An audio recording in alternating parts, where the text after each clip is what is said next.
Friends, welcome back to AS cooking time.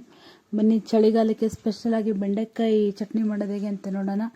ಇದಕ್ಕೆ ಬೇಕಾಗಿರೋ ಸಾಮಗ್ರಿಗಳು: ಬೆಂಡೆಕಾಯಿ, ಈರುಳ್ಳಿ, ಕೊತ್ತಂಬರಿ ಸೊಪ್ಪು, ಟೊಮೆಟೊ, ಹಸಿಮೆಣಸಿನ್ಕಾಯಿ, ಬೆಳ್ಳುಳ್ಳಿ, ಒಗ್ಗರಣೆಗೆ ಈರುಳ್ಳಿ, ಕಬ್ಬಿನ ಸೊಪ್ಪು, ಸಾಸಿವೆ, ಜೀರಿಗೆ. ಮತ್ತೆ ಫ್ರೆಂಡ್ಸ್, ಮಾಡಬೇಡ. ಮೊದಲಿಗೆ ಫ್ಯಾನಲ್ಲಿ ಒಂದು ಅರ್ಧ ಚಮಚದಷ್ಟು ಎಣ್ಣೆ ಹಾಕ್ಕೊಂಡು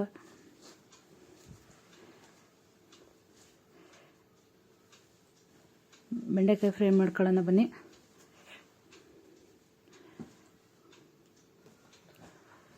ಚೆನ್ನಾಗಿ ಕೆಂಪಗಾಗೋವರೆಗೂ ಬೆಂಡೆಕಾಯಿ ಫ್ರೈ ಮಾಡ್ಕೋಬೇಕು. ಹೈ ಫ್ಲೇಮಲ್ಲೇ ಫ್ರೈ ಮಾಡ್ಕೊಳ್ಳೋಣ. ಎಷ್ಟು ಚೆನ್ನಾಗಿ ಫ್ರೈ ಮಾಡ್ತೀವಿ ಅಷ್ಟು ಚೆನ್ನಾಗಿರುತ್ತೆ.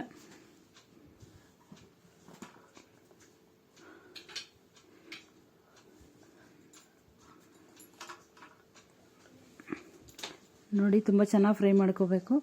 ಕೆಂಪಗಾಗೋವರೆಗೂ ಬೆಂಡೆಕಾಯಿ ಚೆನ್ನಾಗಿ ಫ್ರೈ ಆಗಬೇಕು. ಇಲ್ಲಾಂದರೆ ಚಟ್ನಿ ತುಂಬ ಲೋಳೆ ಅಂಶ ಬಂದ್ಬಿಡುತ್ತೆ. ನೋಡಿ, ಇಷ್ಟಾದರೆ ಸಾಕಾಗುತ್ತೆ. ಇವಾಗ ಆಲ್ಮೋಸ್ಟ್ ರೆಡಿ ಆಗ್ತಾ ಬಂತು. ಇವಾಗ ಇದನ್ನು ತಗೊಂಡ್ಬಿಡೋಣ. ಅದೇ ಫ್ಯಾನಲ್ಲಿ 4ರಿಂದ 5 ಹಸಿಮೆಣಸಿನ್ಕಾಯಿ ಹಾಕ್ಕೋಬೇಕು. ಖಾರ ನೋಡ್ಕೊಂಡು ಹಾಕೊಳ್ಳಿ. ಲೈಟಾಗಿ ಫ್ರೈ ಮಾಡ್ಕೊಳ್ಳೋಣ ಅದನ್ನು.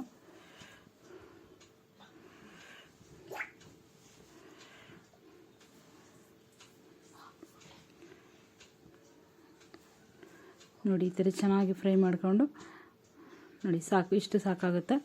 ಇವಾಗ ಹಸಿಮೆಣಸಿನ್ಕಾಯಿ ತಗೊಂಡ್ಬಿಡ್ತೀನಿ. ನೋಡಿ, ಇಷ್ಟು ಸಾಕಾಗುತ್ತೆ.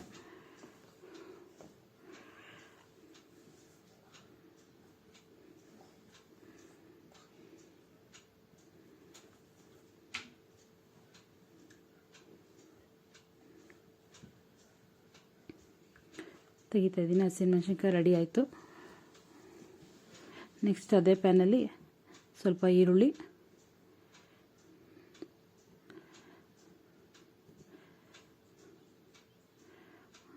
ಒಂದು ಈರುಳ್ಳಿ ಕಟ್ ಮಾಡ್ಕೊಂಡಿದ್ದೀನಿ, ದೊಡ್ಡ ಸೈಜ್ ಒಂದು ಈರುಳ್ಳಿ.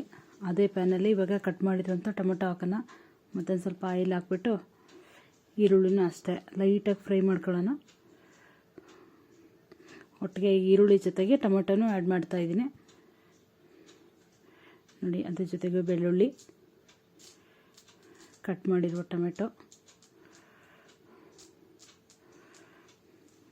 3ರಿಂದ 4 ಟೊಮೆಟೊ ಹಾಕಿದ್ದೀನಿ.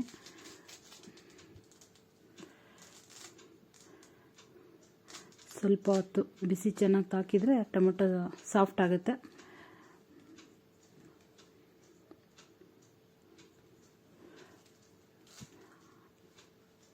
ಟೊಮೆಟೊ ಸಾಫ್ಟ್ ಆಗ್ಲಿಕ್ಕೆ ಸ್ವಲ್ಪ ಉಪ್ಪು ಹಾಕ್ತಾ ಇದ್ದೀನಿ.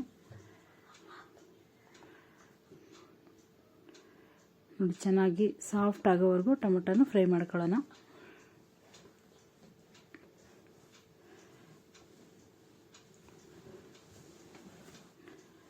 ಎರಡರಿಂದ 3 ನಿಮಿಷಕ್ಕೆ ಚೆನ್ನಾಗಿ ಸಾಫ್ಟ್ ಆಗುತ್ತೆ. ನೋಡಿ, ಈಗ ಎಷ್ಟು ಸಾಫ್ಟ್ ಆಗೋಯ್ತು.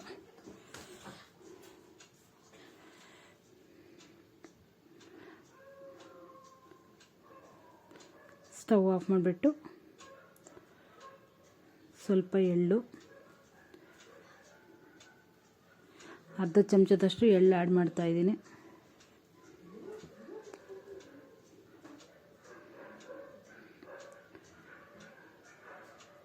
ಇನ್ನೊಂದು 2ರಿಂದ 3 ನಿಮಿಷ ಚೆನ್ನಾಗಿ ಮಿಕ್ಸ್ ಮಾಡಿಬಿಟ್ಟು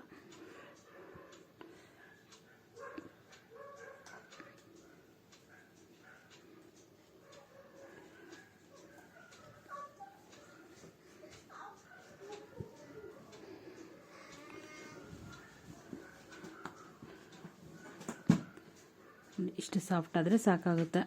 ನೋಡಿ, ಇದಕ್ಕೆ ಕೊತ್ತಂಬರಿ ಸೊಪ್ಪು ಹಾಕ್ಬಿಟ್ಟು ಸ್ಟವ್ ಆಫ್ ಮಾಡಿ ಬಿಟ್ಬಿಟ್ರೆ ಅದು ತಣ್ಣಗಾಗೋವರೆಗೂ ವೆಯ್ಟ್ ಮಾಡೋಣ.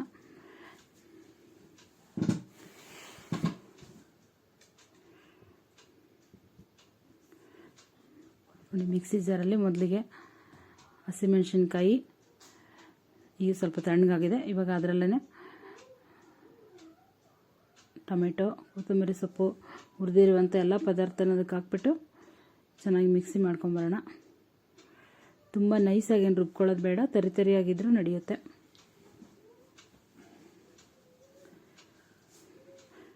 ಬನ್ನಿ ಮಿಕ್ಸಿ ಹಾಕೊಂಬರೋಣ ಹೋಗಿ.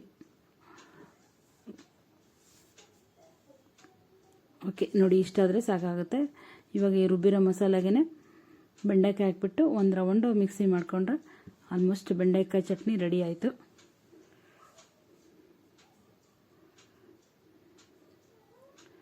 ನೋಡಿ ಇಷ್ಟಿದ್ರೆ ಸಾಕಾಗುತ್ತೆ. ತುಂಬ ನೈಸಾಗಿ ಫೈನಾಗಿ ಏನು ರುಬ್ಕೊಳ್ಳೋದು ಬೇಕಾಗಲ್ಲ, ತರಿಯಾಗಿ ರುಬ್ಕೊಂಡ್ರೆ ಸಾಕಾಗುತ್ತೆ. ಬೆಂಡೆಕಾಯಿ ಬಾಯಿಗೆ ಸಿಗೋ ಥರ ಇರಬೇಕು. ಬನ್ನಿ ಅದೇ ಒಗ್ಗರಣೆ ಮಾಡ್ಕೊಳ್ಳೋಣ.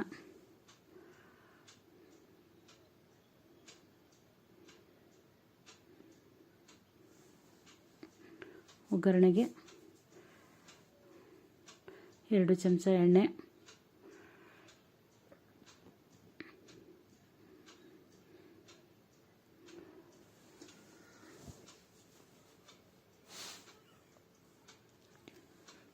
ಎಣ್ಣೆ ಬಿಸಿಯಾಗಿದೆ. ಜೀರಿಗೆ,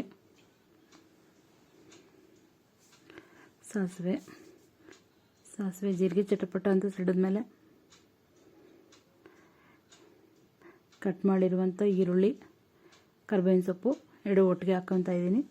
ಚೆನ್ನಾಗಿ ಕೆಂಪು ಬಣ್ಣ ಬರೋವರೆಗೂ, ಗೋಲ್ಡನ್ ಯೆಲ್ಲೋ ಕಲರ್ ಆಗೋವರೆಗೂ ಚೆನ್ನಾಗಿ ಫ್ರೈ ಮಾಡಬೇಕು.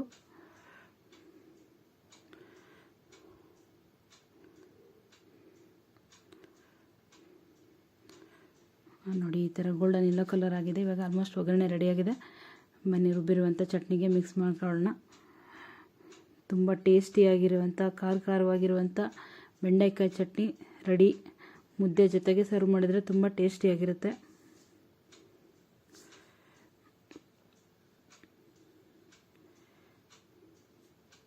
ನೀವು ಟ್ರೈ ಮಾಡಿ, ಹೇಗಿತ್ತು ಅಂತ ಕಮೆಂಟ್ ಮಾಡಿ.